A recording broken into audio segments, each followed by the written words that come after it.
Hey guys, and welcome to the next tutorial for certified ethical hacking. And in this tutorial I will be using Kali Linux to gather my required information from Windows 7. We have seen a lot of information through which we could get decent information about our target computer, but once we have that information, what is the next step? And that is what I'm going to teach you in today's session right now. So in this session I would be teaching you to create malwares, that means viruses. So the thing that you might be wondering right now is, why as a penetration tester do we need viruses? We are here to fight these viruses and not to actually take these viruses and attack to my own computer. The reason for that is because, let's say for example, there is an attacker who let's say for example you're actually trying to scan operating system, some random company. Let's say for example, I'll just go and open my LeafPad over here if it's installed. Okay, perfect. This is the notepad which is in Kali Linux, unlike the notepad in Windows 7. Okay, so coming to my point, let's say for example there is a company named as XYZ, and they have hired you as a penetration tester to scan to go ahead and gather information about their organization, to penetrate their organization and see what are the vulnerabilities that you have. So let's say for example this is on the date of let's say 10th of October 2010, let's say 2015, that's what current state is. Okay, so and let's say for example you started scanning their operating system on, let's say, 12th of October 2015, and then later on the 13th of November 13th of October to 2015, you found out that there was a hacker. Let's say the hacker's name is BHK, that means Black Hat Hacker, for example, let's say. And so BHH.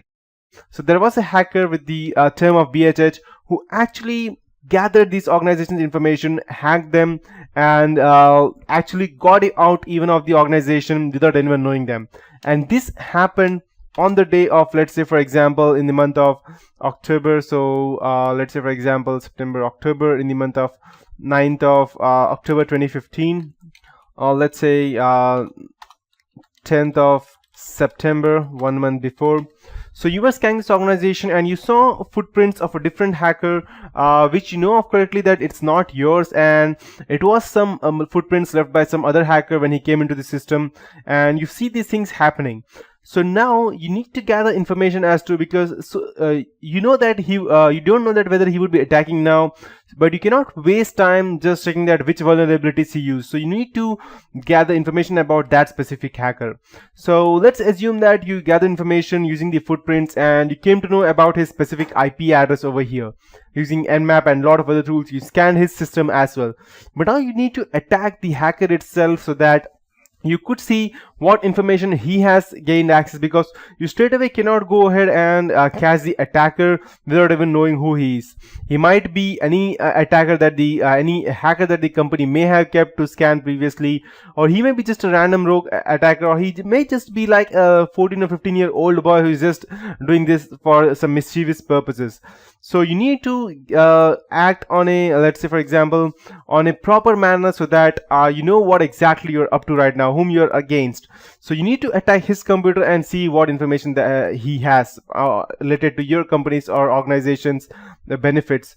So as of now, I would be teaching you how we could go ahead and gather or attack the specific computer that we have. So I'll just close this as of now, and now. So assuming that we have the IP address of our target machine, we will try to social engineer our way. That would be our first step. So I would be going ahead to let's say for example, if I gather the name of a person, I need to know what information that he has. So let's assume I'll just create any random stuff about what each and every other hackers like. Let's say for example, new toolkit released, or some random stuff, and I'll post it on a random different blog through which he could go ahead and download that.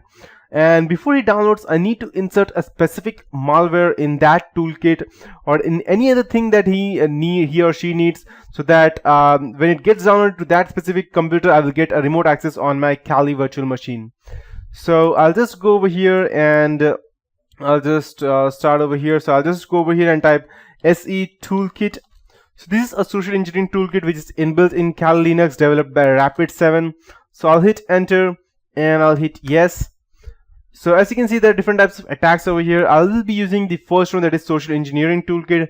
However, there are a lot of other things, but I would be using the first one, and I will typing 1 and hit enter. As you can see, I have a lot of different attacks over here. As of now, let's say for example, if I want to create a malware. Before that, let's say for example, I want to gather the credentials of a person for whom I want to hack. I could straight away gather information about that person by typing 2 and hit enter, and over here you can see there are a lot of other attacks, but you might be wondering that what all these attacks are. So I would be using the most specific one which hackers actually use. So I'll be typing 3 and I'll be hitting enter, and I'll be using the 2, that is a website cloner. So before I insert any malware, I'll try to gain access to his emails or whatever system he's using. Assuming that he's using Gmail, I'll type 2 and I'll hit enter.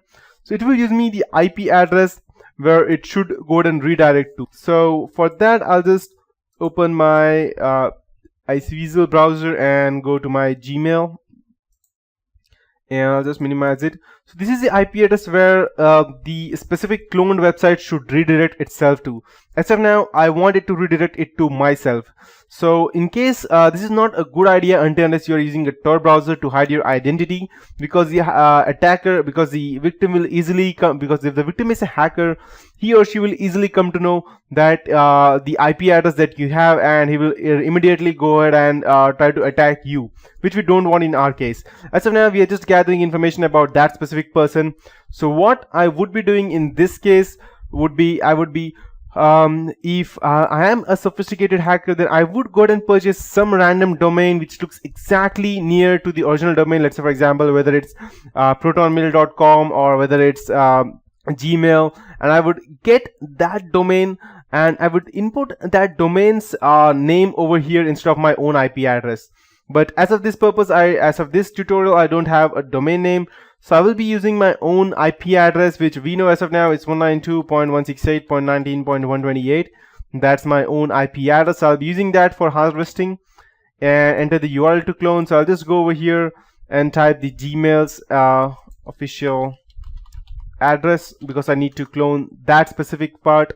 So I understand the risk, add exception, confirm, and again add exception and confirm.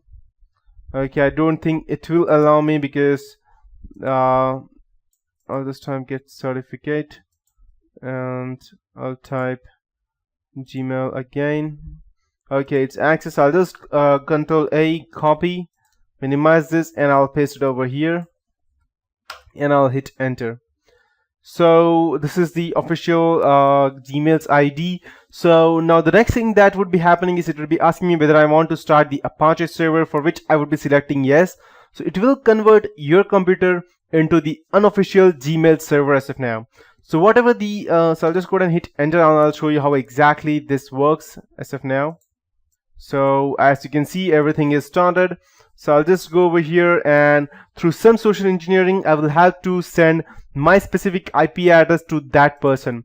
So I'll just go over here and type http://192.168.19.128, and should take me to the as you can see, okay, this is the default Apache 2 Debian page as of now, as you can see.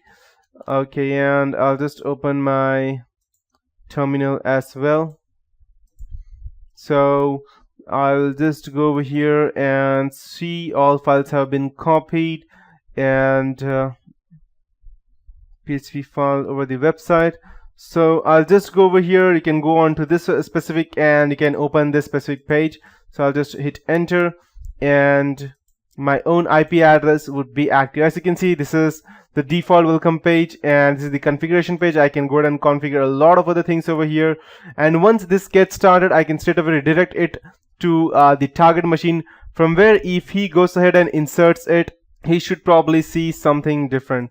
So I'll just open the old Internet Explorer, and I'll just type http. I'll just type it over here. Okay, since I have not installed the 19.128, and as you can see, this is what I get. So if I go ahead and install any other page over here instead of this specific, if I use the Gmail page or something else, then I would see that page over here instead of this, and that's how it will work in reality. So this is a good enough situation in case you want to fool the attacker. But if the attacker is sophisticated enough, if that means if the target is sophisticated enough, he will obviously not fall into this kind of trap.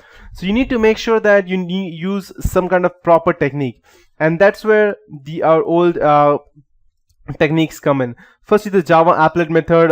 In case the person uses the Java in his website, you could straight away go ahead and use that, and you can use the website template and send this specific Java attacker to that machine, so that whenever he opens any specific website, he will get a pop-up over here stating that your Java is out of date, and when he clicks on that, a new Java update will be installed, which will be yours, and then they can straight away go ahead and fall into the trap. You can gain access to their browser, through which you can gain access to their computer by installing some or the other kind of rootkit, which I'll be showing you that later on.